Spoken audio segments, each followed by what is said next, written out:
Welcome to the Sci-Fi Continuum. I'm Stan, your narrator. Make sure you subscribe to our channel for more stories. I've always had a thirst for the unexplored. As CEO of quantum core mining, I've seen my fair share of the cosmos. Asteroid fields, dead moons, even a star or two teetering on the brink of collapse. Yet nothing prepared me for what lay in the Revel Belt. Uncharted planetary body detected, chimed Eve, my ship's AI, in that overly calm voice of hers. I was mid-sip of my synth whiskey when she spoke, her words halting my hand. Coordinates, I asked, already feeling the familiar pull of curiosity. Eve displayed a hollow map on the console. A blinking dot marked a lonely, forgotten corner of the universe. Let's pay it a visit, I muttered, steering the cruiser, the Endeavor, toward the unknown. The approach was breathtaking. From orbit, the planet looked like a splash of blue and green ink swirling on a cosmic canvas. Lush vegetation sprawled across the surface, with shimmering purple ponds reflecting the sky. It had an untouched beauty, like a world plucked from some ancient myth. Upon landing, I grabbed my exploration gear, standard exosuit, multi-tool, and of course, my trusty INAR translator I-unit. You never know what languages or dialects you'll stumble upon out here. The air was surprisingly breathable, a fresh floral scent mixed with something musky and earthy. As I wandered through the thick vegetation, towering plants swayed gently, their bioluminescent leaves casting a surreal glow. That's when I saw her. Standing by the edge of one of those purple ponds was the most striking creature I'd ever laid eyes on. She was tall, with skin a deep shimmering blue that caught the light like polished sapphire. Her eyes, a fierce glowing pink, locked onto mine. She was adorned in what I can only describe as an intricate iron net, wrapping her form in a way that left just enough to the imagination. "Hello there," I called, holding my hands up in a universal gesture of peace. She tilted her head, her expression unreadable. When she spoke, her voice was melodic but completely unintelligible. Time to break out the translator. I slipped the tiny device into my ear and reached into my pocket for the spare. "Here, try this," I said, offering it to her. She hesitated, then took it with delicate fingers and inserted it into her own ear. "What manner of being are you?" Her voice resonated now, crisp and clear thanks to the translator. "Human," I replied with a grin. "And you?" "I am Par," she said, her lips curving into a small smile. "You are unusual. I have never seen one like you." I chuckled. "I could say the same about you. What is this place?" "Our home," she said simply. "We call it Ivani. It is quiet, hidden." Her gaze lingered on me, as if she were contemplating something. "You are attractive." I raised an eyebrow. "Thanks. You're not so bad yourself." She stepped closer, her eyes never leaving mine. "Perhaps you would like to be my mate." I blinked, caught off guard by her bluntness. "Well, that's a first. Usually I get dinner first." She tilted her head, confusion evident. "Dinner. Food, you know. Something to eat." Par's face lit up with understanding. "Ah yes, I shall provide for you." Without another word, she dove into the pond, her lithe form disappearing beneath the surface. Moments later, she emerged holding a wriggling fish-like creature with shimmering scales. She made quick work of gathering some nearby wood, and with a few deft movements, started a small fire. The fish roasted over the flames, filling the air with a savory aroma. "Impressive," I admitted, sitting beside her as we shared the meal.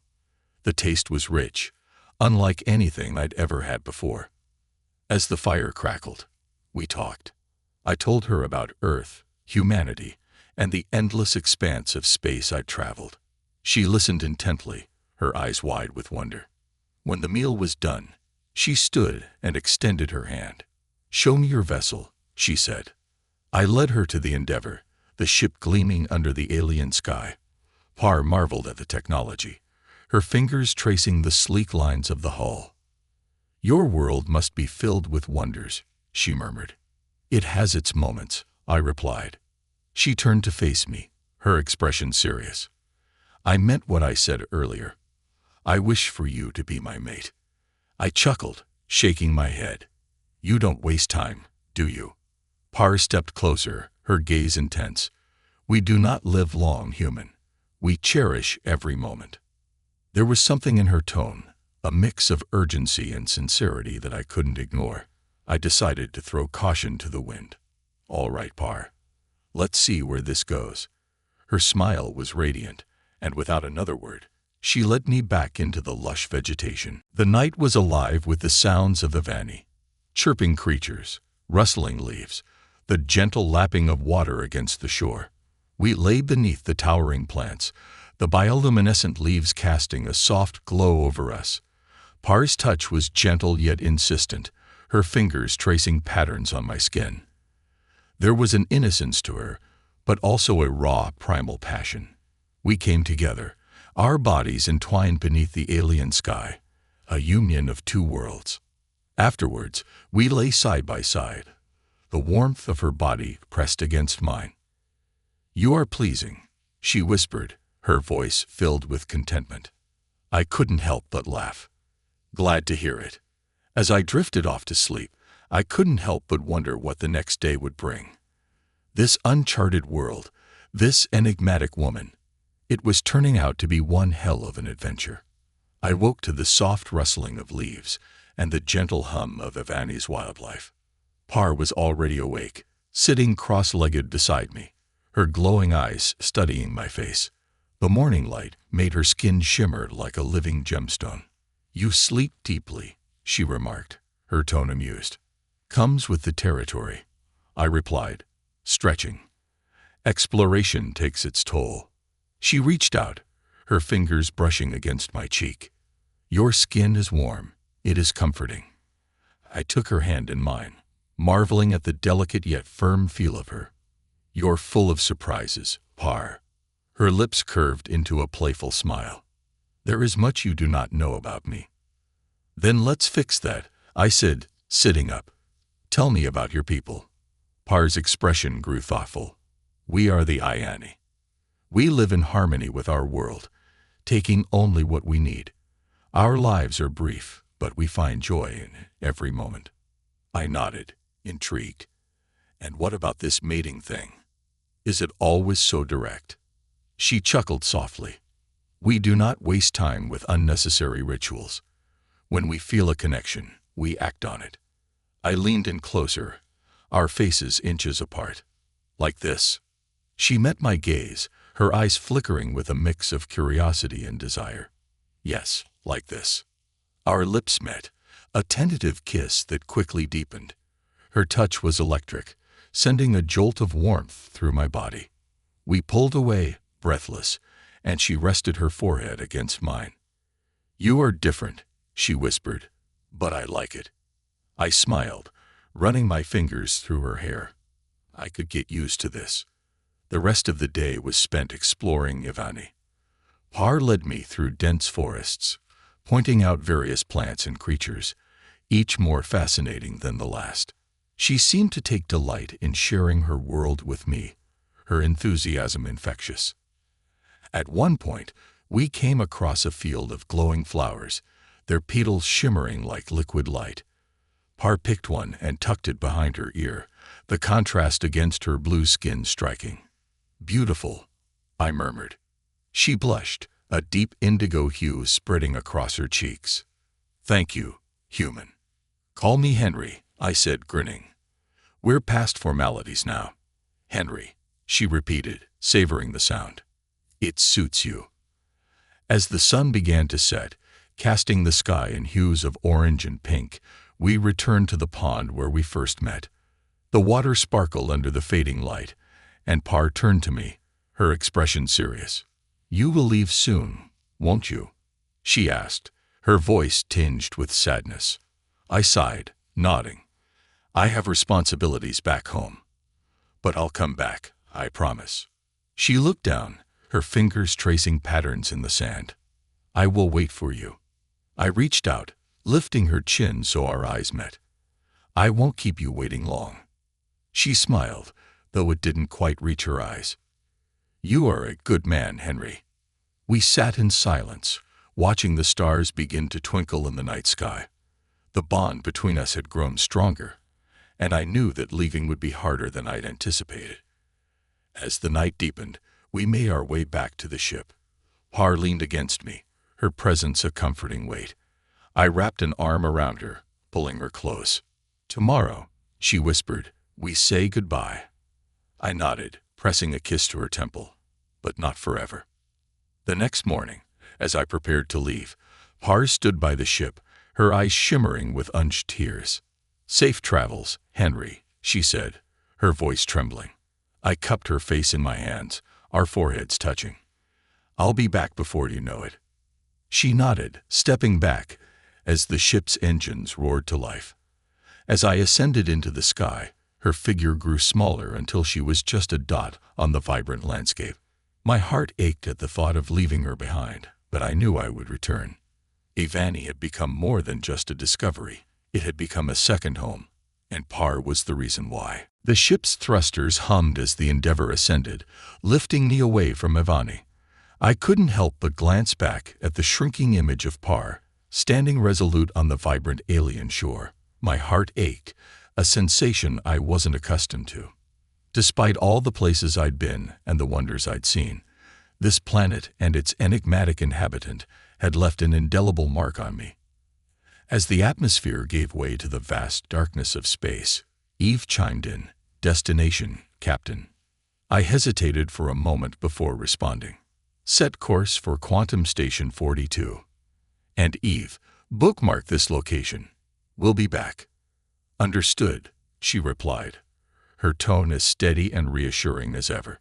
The journey back to civilization felt longer than it should have.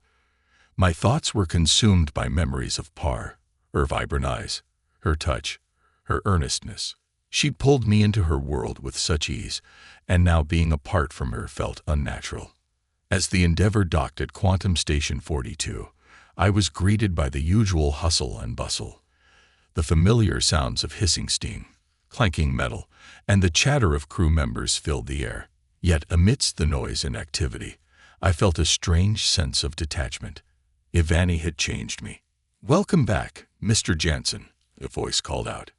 It was Carl, my head of operations, his ever-present clipboard in hand. "How was the trip?"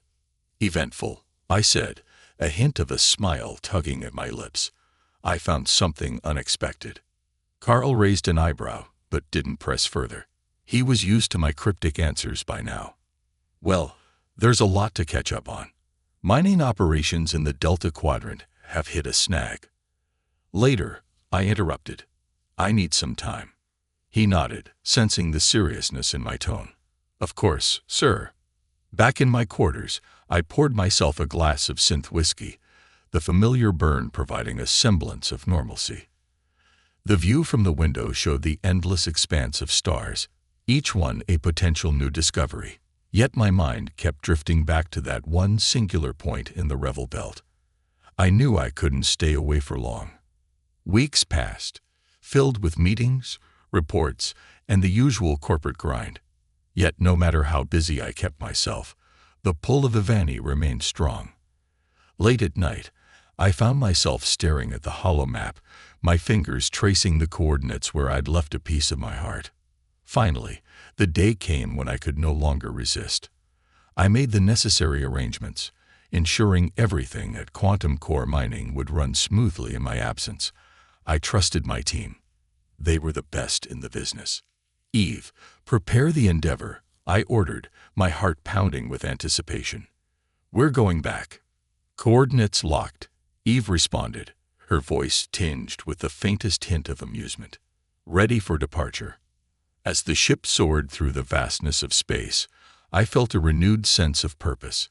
The familiar landscape of Avani soon came into view, its lush greens and shimmering purples just as breathtaking as I remembered. The Endeavour touched down softly, the hiss of the landing gear blending with the gentle rustle of the alien flora. I stepped out, the air filling my lungs with its fresh floral scent. And there she was. Par stood by the edge of the pond, her eyes lighting up the moment she saw me.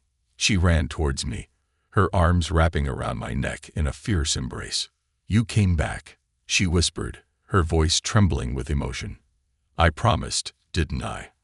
I replied, holding her close. We spent the next few days exploring Evani once more, our bond growing stronger with each passing moment. She showed me more of her world, introducing me to the wonders and mysteries hidden within its vibrant landscapes. One evening, as we sat by the pond, the setting sun casting a golden hue over the water, Par turned to me, her eyes filled with determination. "Stay," she whispered. "Stay with me." I took her hands in mine, understanding the depth of her request.